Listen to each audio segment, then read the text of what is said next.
the president attempting to do that after the Gen Zs had pushed the envelope. And we can see them here also, the tangled tongue of the president. This is what was known as drawn inside the Star this morning. And we know what has really happened so far with abolishing, or by order, it says here, office of a second lady. This is what they were trying to push for the refutation, or actually to reduce the budget or take it away completely from the office of a second lady, the first lady, and also the office of the lady of, that is the Prime Cabinet Secretary. You can see what they've written there. That is also abolished the office of the Prime Cabinet Secretary as well. And there was also that task force, not really task force, but that particular express that the president was also speaking with the Gen Zs on express.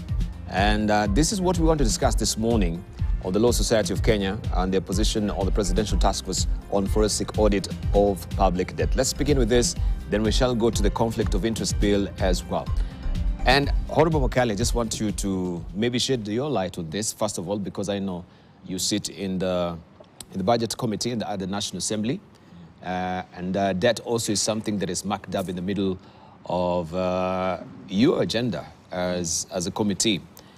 Would you kindly shed light on this? Because there seems to be different conflicting views as far as this task force is concerned. First, we have the Law Society, which has declared this unconstitutional. From your own perspective, let's begin from there. Yeah, I think, let me remind the viewers that Parliament actually, in the 13th Parliament has a new parliamentary committee, which is called Public Debt and Privatization Committee. Mm-hmm.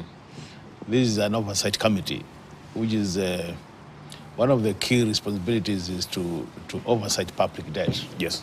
In terms of how are we spending money, which we are getting in terms of loans from our friends, bilateral loans, multilateral loans, commercial loans.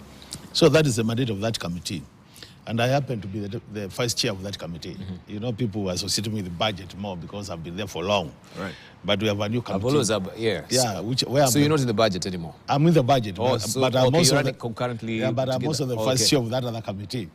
And I want to tell you, Dibao, I agree with what the Law Society of Kenya is saying, that in terms of constitutional mandates, the Auditor General has the mandate to audit all expenditure related to public resources. Mm-hmm. All expenditure.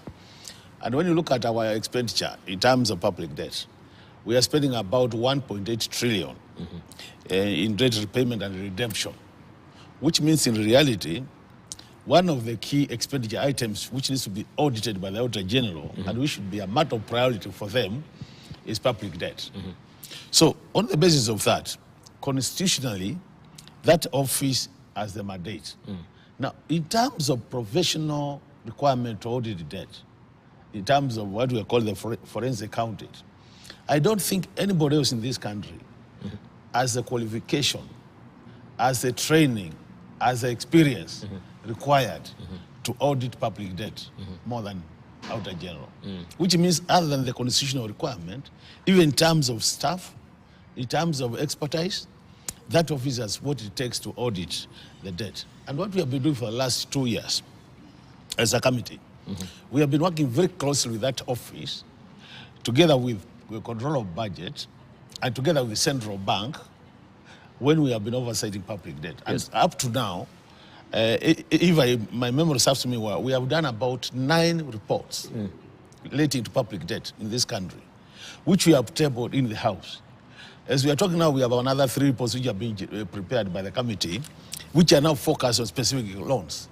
So what am I saying in short? I'm saying about what it's like, even if this task force was to start their work and do their work, I don't think they will generate anything new in terms of information or what we require to manage our public debt in this country. The information is there, both in parliamentary reports and both in Auditor General's reports. And also just to remind you about, In Treasury, we also have a whole-page directorate, which takes care of public record. It's called Public Data and Management Office, which is headed by Director General. And I remember the other issue, about 2 last shows, we were discussing the issue of the new... Sirima and the new, Sirima has left, now we have a new guy who has come. Yes. So that office... So before you even settle down, we have a task force. We have a task force. Which is sort of duplicating what he's supposed to be doing. So the way I look at it, I don't know whether it was the pressure of the day which pushed our president to think about that task or something else, because in reality, all the information we require is there. And I got, being the first chair of that committee, I have it in my fingertips in terms of what requires to be done in this country. We know where the gaps are. Maybe the president feels that you are not doing an effective job. No, we have done... Always, right. The challenge we have is implementation of the reports. Because, normally what would happen is, when you do a parliamentary report and it's adopted by the House, then implementation normally goes back to the executive again. It's the executive which implements the recommendations. It's not Parliament which implements the recommendations. So in a situation where you have done very good reports without the recommendations... So you have reports already? Already, we have about 9 reports. On the table of the president? Already approved already adopted by House, which means they actually now recommendations of Parliament, which requires to be implemented. And they cut across all the issues related to public debt. All the issues. The latest I can remember is the latest report, if you look at it now, and this is the report of the, now we did the report of the, because public debt repayments are under what we call consolidated fund services expenditure. We did now for the last immediate budget, the one we are now rejecting. Yes. We did a report where we were saying, time has come when now this office called Public Debt Management Office under Treasury is either meant to be independent or the accounting officer, in that the Director General becomes an accounting officer. So that will stimulate the payment, so that the issues of what I'll call, there's a lot of, people are saying there's a lot of corruption, the payments be not very transparent. We are saying, why don't you make the DG an accounting officer, so that without going to the PS Treasury, you have somebody who can tell us matters public debt. This is the much we are spending, going to these areas, because the bank will be surprised. Every year, for the last financial year, 2022-2023, the country spent about $1.1 billion to pay what we call commitment fee. Commitment fee is a situation where you have signed for loans, they are in your books as loans, you are not using them, you've not drawn a single cent from those loans, and because you have committed to take the loans and you're not spending you're not using the loan, then every year you pay to the person who has given you the money a commitment fee, because you've already, that money is committed to your account. We spend over $1 billion every year for such a payment, where we are not spending a single cent. We have been singing the song of debt register over the years. If I knew, I would have come with the register. We have a register already, which has been shared with us with a committee, listing all the loans taken by Kenya, from which country, the date of the loan was signed, date the loan became effective, how much has been drawn, what is remaining, what is the expected completion date in terms of implementation. You'll be surprised.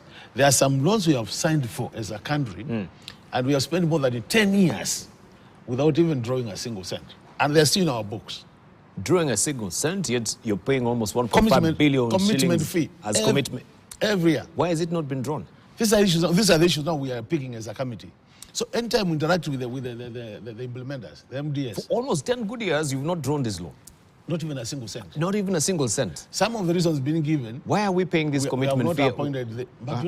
Or you've not put up the structures to. That's the thing. You find the structure. So why were you going for the loans? Yeah. Then the most surprising. I want to give you an example of 2 loans. Interesting. 2 loans. One loan was taken by Kenya Power and Lightning. The loan was signed for by Treasury, because it's Treasury which commits the government, for Kenya Power and Lightning to use the money. When we called Kenya Power and Lightning to come to our committee to discuss, they said, we are not aware of this law. The implementer is not aware of the law. About 2 weeks ago, we met the public PS. Is it called Kimtai? PS Kimtai, I think. Health, public health. We had written to him about 3 loans. Kimtai is health. Yeah, the PS. Yeah, I think he's the one we met. You met? Yeah, as a committee. Now, when it came to our committee... So this is different from Kenya, or are you talking about the energy, or this is a different one? No, this is not different. Energy, we are finished. Okay, I'm giving you a second scenario now. Oh, second scenario. We written to the PS, Public Health Kimtai, asking him to explain to us how 3 loans have been spent, because they are supposed to be spent under his ministry. One of them was Centers of Excellency in the ministry. 3 out of the 3 loans, 1 loan, which was in the books captured to be under his ministry, and he's supposed to have spent the money, he wrote back to the committee and said, I'm not aware of this loan. So he had written a letter to Treasury and copied it to us saying, can you provide more details about this loan, which is supposed to be implemented under my ministry. These are the issues. So I'm telling you, this task force will not give us any information. The information is there. They'll just regurgitate what you do have. Exactly. And of course, they're going to come to your committee. So, and then the source of information will be our committee, Public Debt Management Office, Auditor General.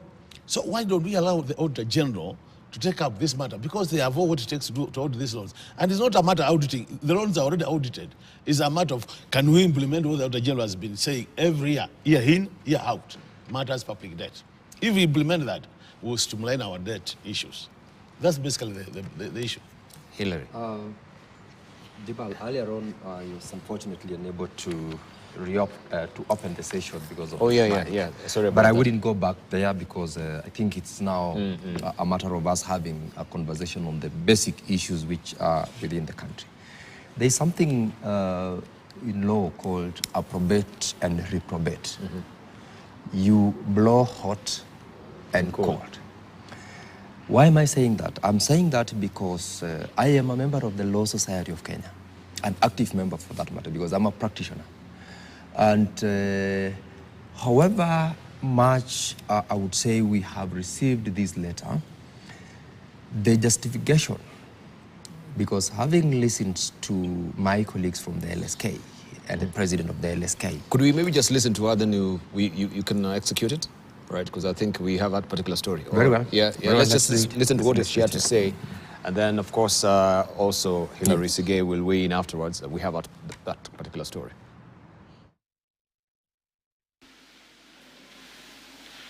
No sooner had President William Ruto announced the formation of a task force to audit the country's public debt and gazetted the team than one of the member gazetted withdrew from the task force.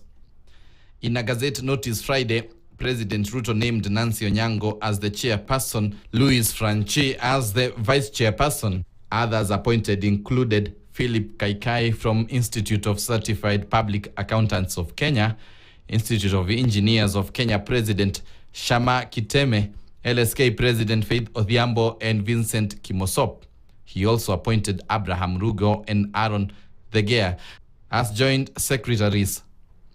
The Law Society of Kenya President Faith Odhiambo has since rejected the appointment.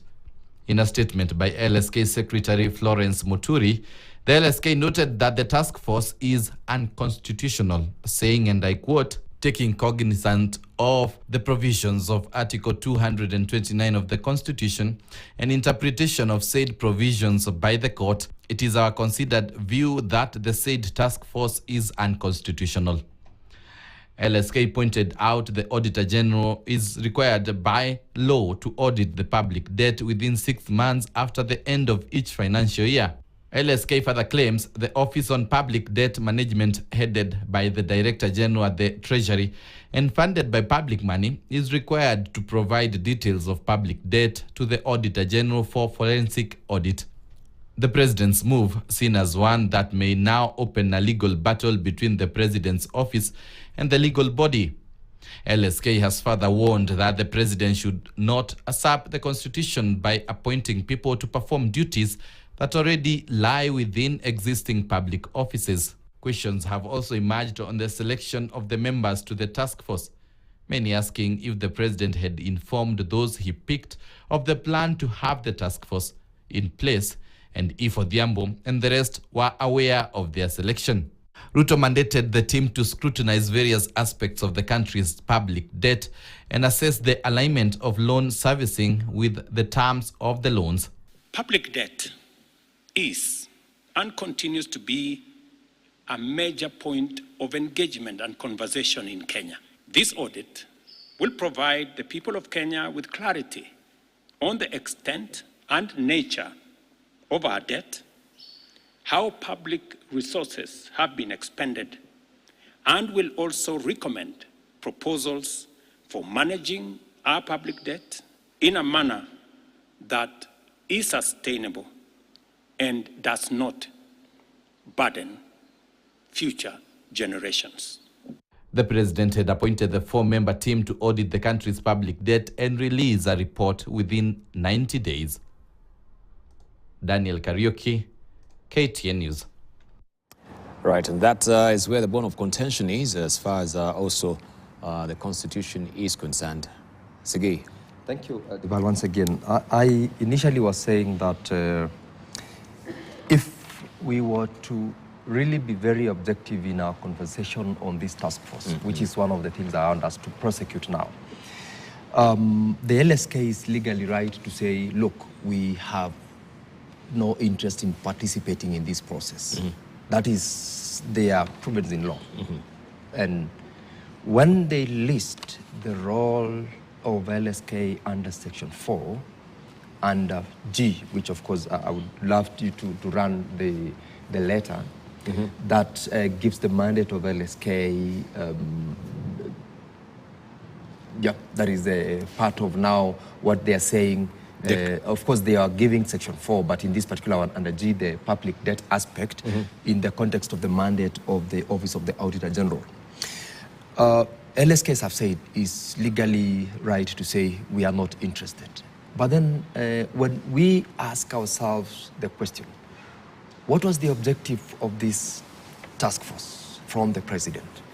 And I've listened to Dr. Makali, and on the one hand, he's saying we have got a lot of public reports, both by the Auditor General and even the National Assembly, including even the Senate, in a number of them, on areas where certain recommendations have been made.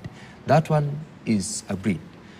The president here has come and said, look, good people, we've had this season from the 25th of last month to date, and of course previously we've got those several reports. One of the major issues which the president said is that, look, we've got a ballooned public debt. Do we then want to engage as a nation on understanding how the rain started beating us? And that is the basis of some of these issues. And therefore, when we look at the terms of reference of this task force, the president meant well by, in fact, inviting LSK, which to me, I would have seen it as an opportunity for the Law Society of Kenya to support the government, because on the one hand, it is an independent body. It is equally a body of professionals who now would have been seen to input their professionalism and the technical know-how in some of these issues which we are asking ourselves every day, from when the Gen Zs went out to how then do we help the government to make sure these things happen. So I felt, I'm not happy, I'm sad when a body that should have been happy to come in to support. Because remember, we are talking, LSK, including ourselves, were out there to support those people whose rights have been infringed. Because that is what we took an oath of office to do, without exception. Whether you are pro or against the government, a client whose right has been infringed is entitled to be protected, is entitled to be represented, is entitled to have a member of the Law Society of Kenya, whether in court or in police custody or in any quasi or judicial organ when he or she is being tried. This would have been such opportunity for the government to also get the services of the Law Society of Kenya in looking at all this. I mean, we are looking at a public debt. How much have we borrowed? We've listened to what Honorable Makali has said. There are certain loans which have been borrowed, and the entity that is supposed to be utilizing that is saying, look, I am not aware about it. Have we had the value for money on the loans that we have borrowed? Have we properly utilized them? Has the relevant entity been involved in this particular borrowing? And all this is what the president was saying. Look, good people, here we are. I am barely 2 years in office. This has been the issues which we have had from among Kenyans on what we should do, where we fall short, and give me an opportunity. And by the way, when you look at the list of those people who were appointed to that task force, it should have informed an objective assessment of why the president decided to set up this task force. And this is not the first time that the president is issuing, because I have seen arguments that the office of the Auditor General under Article 229 of the Constitution is mandated, which is true. This task force and the communication by the president in the Gazette notice has not taken away the role of the office of the Auditor General. In fact, to me, I see it as a complementary task force that would help unearth some of the challenges that the Office of the Auditor General has been experiencing, leading to a number of these reports which have not been involved. But and I'll give you examples. The question is, in the year 2003, President Kibaki, by the way, appointed a task force which was called what? The Kroll Associates. What was its mandate? It was an executive task force set up by the president to also assist in establishing public funds and resources which were looted from the public coffers and stashed in foreign havens. Nobody raised any issue about it. In fact, we were looking forward to the report that came. A report came out of that report. In the year 2021, President Uhuru Kenyatta appointed another task force that was mandated to look at the power purchase agreements in the Kenya Power and Lighting Company. And he also did that, notwithstanding the existence of statutory bodies whose mandate exists in law, just like the argument we are pushing as at now about the existence of the Office of the Auditor General. So I really would have loved Kenyans, whether Law Society of Kenya, whether independent entities that have been mandated with various statutory provisions to do the audits, and even the religious and also now the members of parliament, to look at this thing without being hypocrites, which unfortunately, by the way, Dibal, we have been almost across the day.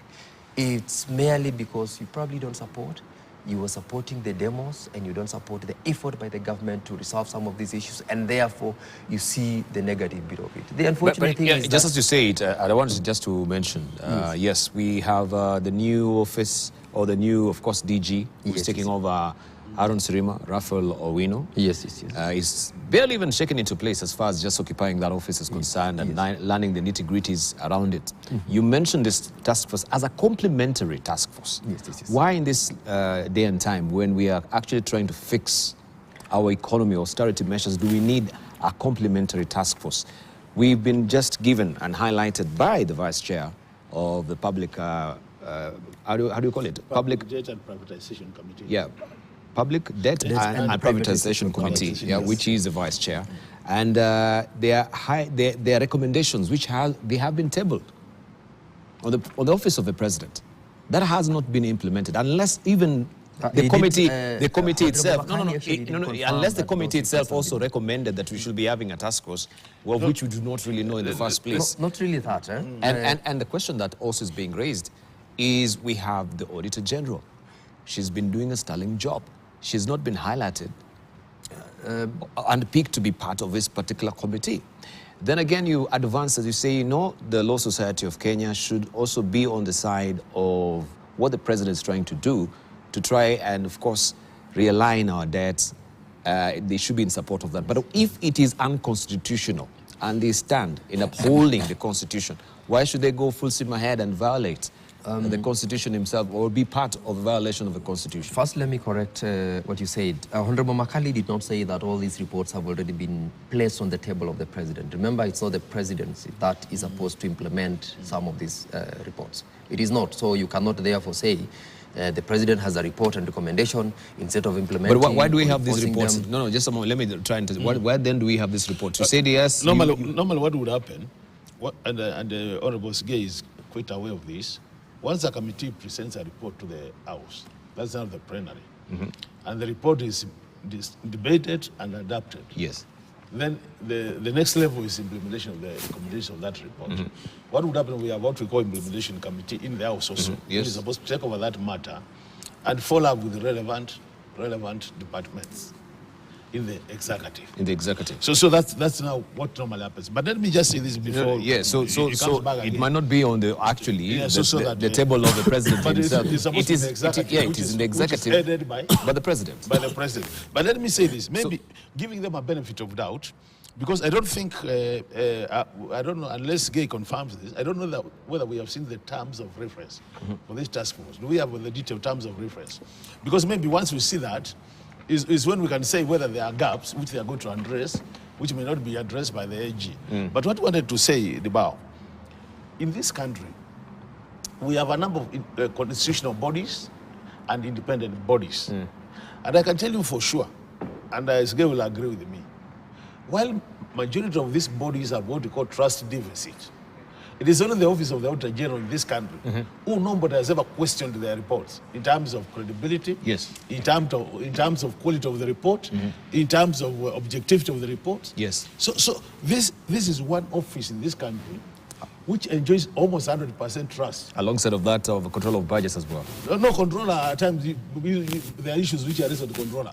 This is only because I've been this thing for long. This is the only office where I've never heard even a single member of parliament or even a member of public saying, we are doubting these reports of the Auditor General. You would hear people saying, counties will complain about the control of general reports, saying you have misquoted these figures and all that. But our general reports are always almost 100% accepted. The challenge has been always, and I can tell you for sure, this Auditor General office has a whole department called Forensic Audit Department. After the Kenya Power issue, which I mentioned earlier, we recommended a forensic audit of that particular loan as a committee, so that we recommended the Auditor General should take up that matter, so that they look at it into details, because they have what it takes to do that. As we don't have that capacity, we rely on their reports. Now, the challenge has always been that the budgets for this office, for the Auditor General, that's why we have a challenge. And as a budget committee, we have been doing our best to increase their budget so that we allow them to do more of these audits. But in terms of capacity, they have it. The only challenge is always that in terms of financing them, funding their requirements, they've been stifled by the executive budgets. So what I would say is, maybe the terms of reference might say this task force would have added value in this area. We actually have the terms of reference in the Gazette notice. So they are there already? Yeah, they are already. Because if you look at them, unless now they identify some gaps which the Auditor General cannot do the bar, I want to tell you for sure, even if they start doing their work, they will still rely a lot on the Auditor General's office to do their work. They will have to call Auditor General for most of the information. They'll come to a committee. Call Central Bank. They have to call the Public Debt Management Office. So in terms of source of data, it's the same source we are using. So you can't use the same source and come out with different recommendations. And that's what I'm saying to me, maybe the terms of reference would have to come out clear. What value is that task force adding? All right. Yes. This is what I wanted to say, Debal, and allow me to at least prosecute and conclude this. Okay. Number one is that I confirm that the Office of the Auditor General has a mandate in the Constitution of Kenya to do the audits. And they do that audit in almost, or actually not almost, in all public entities and institutions. We have the Auditor General appearing before our committees, both in the Senate and the National Assembly, almost on a daily basis, because various committees have been dealing with various government entities, both at the national level and at the county level. So that office is completely doing its work, and it's doing its work well, I must say, because at least Nancy appears before us with her committee with reports. That one is given. As to whether or not then they have not been included in this thing or they have not been doing a good job is a completely different story. And when we say that this task force is aimed at, I didn't say taking away the role, because arguments have been pushed forward that, look, we have the Office of the Auditor General that's supposed to be doing its job. Why do we then set up another task force that will sort of take away the role of the Office of the Auditor General? That is not the case. That was not the objective. That is not the desire of the President. And in fact, when you look at the TORs, I'll not necessarily run through all these things, but from among them, the other day, and this has been a long-lasting conversation about the public debts of this country. We are saying out of every 100 shillings that we get from the taxpayer, out of every 100 shillings that you pay in as tax, in whichever form, whether VAT or whatever, 60% of it goes to repay the debt. What remains with us? Barely 40%. So this is one of the things that all the while we've been saying, why are we enhancing or why are we adding up taxes to pay? The justification would once in a while comes in. This is what the president is trying to say. In his TOR to the report, this is what under Roman 4, in performance of its mandate, the task force shall, of course, now it lists out what they're supposed to report to and accountable to the president, but I think the most important one is to run through the TORs, part of which is, what is the first one? This is what it says. The terms of reference of the task force shall be to verify the current stock of public and publicly guaranteed debts, including some of what now the Honorable Makali has said. That is number one. Number two is to reconcile the proceeds of loans with the requisite appropriation for which it was intended. That is the second. The third is to reconcile the loan servicing or repayment with the attendant terms of the facility based on the relevant context and the terms of the loan. Assess whether the country obtained value for money with regard to 1, terms of the loan, 2, cost of the projects which are financed, 3, return on investment, and 4, equity, including intergenerational equity. Among others, actually we've got now E, F, and all going round. Now, when we listen to this TOR, when we listen to the objective behind this task force, I mean, in all fairness, what is diametrically different, Kenyan, reconciling what is saying that you are? Kenyan, a patriotic Kenyan would say, I am looking at a desire by the government of the day to cut on cost of spending and on setting up institutions without necessarily considering the cost that comes in. But at the same time, from where we are, on the 25th of this month, we all witness what happened in this country. And a patriotic Kenyan, by the way, would listen and say, it is one of the ways with which we would call the government is listening to the cries and the demands of the people, whether Gen Zs or taxpayers or anybody else who is a Kenyan, to resolve or attempt to at least give a clear understanding of this thing. And that is why we are saying, far from the politics of it, you know, the most unfortunate thing that we have in this Kenya, in this country is when you are in government, you are defending. When you're in the opposition, which is normally the very easiest of the things to do, just oppose it, which is actually part of what they are supposed to do, give the government of the day in checks and balances.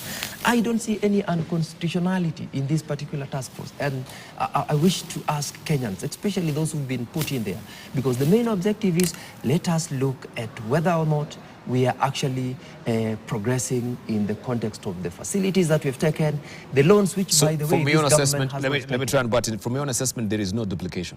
There is no duplication. It is in fact saying, hearing that the term of reference that we just read, aligning what the loan and what the loan was intended for, if that is being done. And by and the we've way, just established, even for the 10 good years, that some of these loans have not been drawn, and they were still paying the commitment fee. Actually, I can't see anything that is diametrically different, that is so sterling with that particular task force in the first place. Actually, listening to what Honorable Sigi has read, that's a replica of what the terms of reference for our committee are. If you get the standing order, I think it's 170, no, it's 270. Standing order 270? I unfortunately don't have I thought I did download the standing orders here. I think it's we normally have a copy of the standing order. Either 217 or 271A. There are two things that happen here. As I said earlier, Honorable Sigei. So this is a term of reference. Exactly. It's just been lifted and put with the task force if you committee. look at even the Constitution, I don't know which chapter, public finance, if you look at, you realize the issues is raising there. Issues of equity, loan application, value for money, These are all in the standing orders. Is what we look at as a committee. And by the way, that is why the TRs for this particular task force is supposed to be something that is within the law. Yes. We could not, or rather the task force could not have been given mandates which are outside the law. So ordinarily, you would borrow from the Constitution as to what the Constitution would expect a responsible government to give roles to certain committees or task forces. And number two, which is more important. So what is the desired result at the end of the day? Allow me to say this. It's very critical. We have got committees in Parliament. We have got the Office of the Auditor General. They are supposed to do audit and report within 6 months, for instance. This task force has got a timeline. And remember, this task force has been occasioned by the demos that Kenyans went out on the 25th of June. It has been occasioned by that memorandum that went out saying, these are our issues. If it was about the finance bill, beyond the finance bill, we want to cut the slack. We want to make sure that we reduce our public expenditure. When the finance bill was being debated, when the National Assembly was running through the finance bill, it went to the public. It received public participation. It received concerns and reports. That was later on considered in the House. Notwithstanding all that, there was the concern, which still is, that, look, we need to support Kenyans to reduce the cost of living. We need to support Kenyans to make sure that we create jobs, to make sure that we also enhance the health sector, to do everything that was within that particular memorandum and other concerns. The president is saying, good people, let us support ourselves by enhancing this particular inquiry on the public debt. It's not necessarily about duplication of roles. There is an existing organ in the Constitution that is supposed to do it. There is no goodwill. It's a matter of buying time. That is the language of now what I would call unpatriotism. Because if we all want to serve the people of Kenya in the best way we can, look at any available opportunity to do the best that you can do, serve and help to reduce the public debt. This is exactly what this task force is being asked to do. And I do not see anything wrong in law, in its objectivity. It's morally right to do so. And if we were to look at it along that line... Why is the Auditor General not part of the face of... The Auditor General is mandated in law to do it. That's what I'm asking. I mean, it will have been a providential opportunity because that should have been the cog of the wheel, so to speak. She has all the documents. It should be so easy instead of creating first time to meet the Auditor General herself. She's part of the committee. Why is she missing? In the course of this, in the TRs, one of the role is in performance of its mandate. The task force shall, under B, consult with stakeholders in the public finance sector, including instead of consulting, why can't she be part of the committee? Including industry players, associations, and lobby groups. What I'm trying to say, Debal, is let's not have it as a matter of debate. Let's look at beyond the fact that the Auditor General it's is not a matter of debate. In this okay. country, we have a storied history of task. Why can't you allow me to answer your question? I'm saying the Auditor General in the Constitution has a mandate under Article 229. That is what the Law Society of Kenya has said. That is what the rest of us understand. The office of the Auditor General is not a member of this task force for obvious reasons. Which is? You are the Auditor General. You will be a central player in the mining of documents that this task force will be using to conduct its mandate within the terms that it has been given. If it sits, it will now be looking at, I am the one who did this work, you're asking me to redo it again. Let us have a second eye. So it is not because of the desire to include the... To redo it again, the duplication you're talking about. And allow me also to butt in and ask you just simple questions, because we've had so many task forces in this country. Just a Shakahola reports, we had the president also commissioning a task force. We've not seen that report until now. Shakahola report is out. No, that is before the Senate. Yes. There was a different committee, isn't it? There was a different led by Reverend Mtava Msimi? No, it was stopped by the court.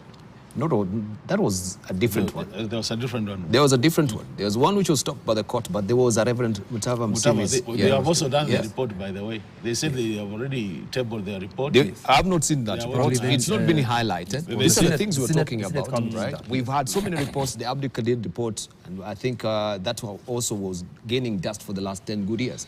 I don't know if that particular report is also informing some of these reforms with the privatization in the committee that is there. I mean, there's so many reports which are there. We don't need another task force. Yes. We all we need is just implementation and not wasting money and time of wananchi on these task forces. At the end of the day, we don't see any discernible difference that they bring on the table. Don't you think then it's high time, for instance, when you say we've got so many reports?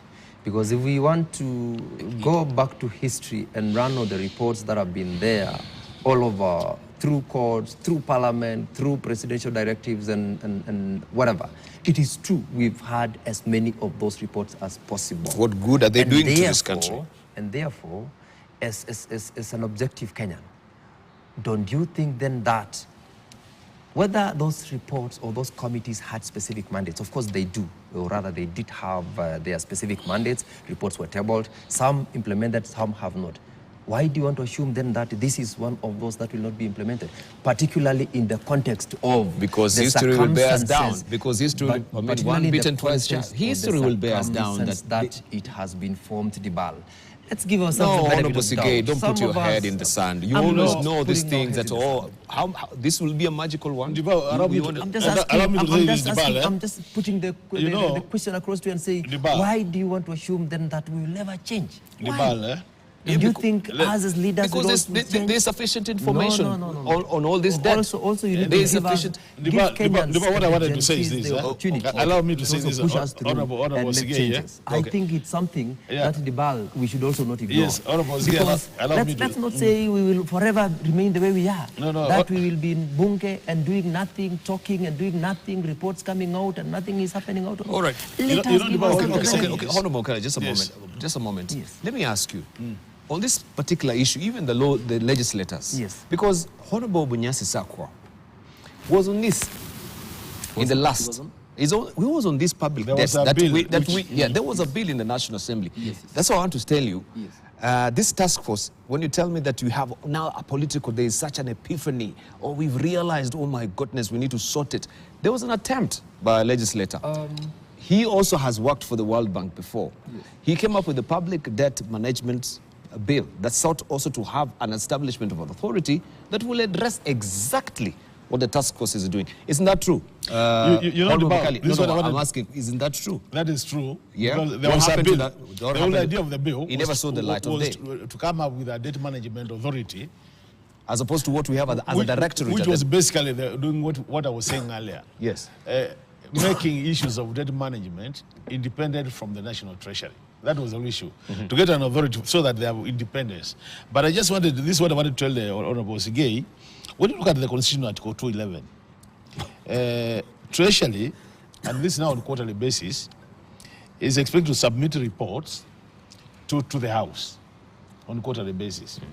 Now, let's look at the content of these reports, which come to the House. The extent, number one of which is the extent of the total. Where are you at? That is Article 211, page 221. It says the extent of total indebtedness by a way of principal and accumulated interest. Are you there, Dibao? 211. After it says within 7 days after either house. That is true, part 2 of it. Are you there? 211. Article 211. The page is 221 from what I'm up there. Okay. Yeah, I'm there. You're there. So if you look at the A, it says the extent of the total indebtedness by the way of, you move to the next page, principal and accumulated interest, the use made or to be made of the proceeds of the loan. That's the way you use the loan. C of it says the provision made for servicing or repayment of the loan. And D says the progress made in repayment of the loan. So if you look at those 4 items, they have captured all what is said in the terms of reference. So that's what we are saying, even without discussing whether it's constitutional or not constitutional. Any task force you form is expected to give you a report. And that report is supposed to have some recommendations, some outcomes. So we are saying the outcomes of this task force at the end of the day are not likely to give us any new information in terms of how to manage our public debt. It is on the basis of that we're asking ourselves, would it not have been fair that we look at what the Auditor General has said, which is captured both in our parliamentary reports which you have generated, and based on those recommendations, now that the work of the President, what he does now, is to come up with a task force which takes over now the implementation. That these things have been recommended by Parliament, working closely with Auditor General, Control of Budget, and Central Bank, matters public debt. Now, since the recommendations are there and they are comprehensive enough, so the President comes with a task force which ensures in the next 3 months, those recommendations are implemented. We'll be making a positive step. Other than restarting again from the word when the loan was taken, where it was applied, did we get value for money, so that, because that has already been done. And you've already established. And we have recommendations. Yeah, you have recommendations. In terms of way forward. In fact, I'm really shocked that we're still paying 1.5 billion shillings annually. So that we would be talking about the task force. He's here. The figures are there. Actually, if you take 2022, we paid 1.01 B. Yes. Commitment fee. No, I want that. That is from the Auditor General's report or from Dr. It's in our reports, which works closely with the Auditor General, Control of this Budget, is where they make their and the reference. Central Bank, because those are the key bodies which form, and then the PDM, the Public Debt Management Office, because those are our stakeholders in terms of doing our work as a committee. So these figures are there, they're not new. Like now, this financial year, and I'm sure even LSK is aware of this, out of the 1.82 trillion, which was been going for debt redemption payment, 1.08 was interest repayment. Interest alone, 1.8, which is about that 5% of total ordinary revenue. So this payment, actually, issues of debt repayment now are the highest expenditure item in our budgets. The highest. When you compare, we compare recurrent expenditure, you compare development budget, they are the highest at 1.82 trillion. Which means we are taking about 66% of our ordinary revenue to pay debt. Pay the facility. And so this matter, even the President says, it's a matter of public interest. I think the President is in agreement, and I'm in agreement with him, that we can't bury our heads in the sand when we discuss issues of public debt. Yes. But we are saying, for me, this task force should now coming up with implementation matrix, not looking at the issues which have already been interrogated. And Debal, don't you then agree that the President means well in some of these things? Forget about the politics of opposition. Forget about the media story that we can run sensationally and encourage, or rather have a lot of following and support. Let's look at it outside all those contexts. Let's look at it outside the popular statements that we can make, the popular objections and opposition that we can have against the government. Let's look at the goodwill that we can get if we were to be objective. And let's not believe, I am an optimist myself, I don't believe in some of these things that we do. And when we were listening to some of those comments the other day from our colleagues in the Senate about the Senate, National Assembly leadership, the integrity, sometimes we also lie to ourselves merely because we want to speak to the cameras. I really do not. The hypocrisy that we saw. I want us to look at these things beyond what we can debate in the political space. And this is one of those things that we are saying. If we really want to change the generations that are ahead of us, if we want to live a better tomorrow, let's get those figures that Honorable Makali is giving us and say, outside the Office of the Auditor General's reports and recommendations which have been made, can we at least scrutinize? And this is in the context of what happened the other day. This is in the context of the desire by everyone else, where we are saying the young Kenyans who are jobless, who've gone to school, who've got nothing to eat, who've got nothing to, to do because they are looking for jobs and they are expected to pay taxes, are saying, look, it's gone beyond what we can easily accommodate and accept as Kenyans. Why can't we look at this objectively and say, let's give the benefit of doubt this particular desire by the President to set up this task force, support it, let us come up with what we can do and have Kenyans understand, because most of our people speak out of ignorance. The moment it's splashed on the social media that, oh, this has happened, oh, this is going to happen, everybody runs with it without necessarily scrutinizing beyond what is in the page. If we interrogate the issues by giving Kenyans proper information, showing them what the government has done and what the government has not been able to do and the reasons why it has not been able to do, what plans are in place, people will appreciate the fact that though we are not yet out of the hoods, there is goodwill. And that is one of the ways with which we can change the way we govern. Because it is not about personalities, it's about the governance that we've had for a very long time. And when we talk about committees in the National Assembly and the Senate, the stakeholders who are playing a role, all of them, I would say, would have their day with the destiny the moment people realize that this is our own making because of the history that we have had with the leadership. And going forward, we need to do better and change. All right. I mean, that would be the statement that I would want Kenyans to look at it in the context of this task force and the time that it was formed by the president. Fantastic. We need a short break right now. And of course, also people have been raising hesitation with the appointment or the face of Nancy Onyango. I know she's a very lovely, happy-go-lucky woman. But the fact is that she's been working for the World Bank. Of course, she's since retired as it is right now. But people are saying, oh, are we still now hanging on the under the ominous cloud of the Bretton Woods institutions? This is where they could see, and of course, people are bound to raise these questions at the end of the day. And the doubts Nancy that we have Onyango was also one of the persons that, yes, she'd made an application to be also the governor of the central bank as well, if you may remember. Yes. Her name was there. She appeared before also.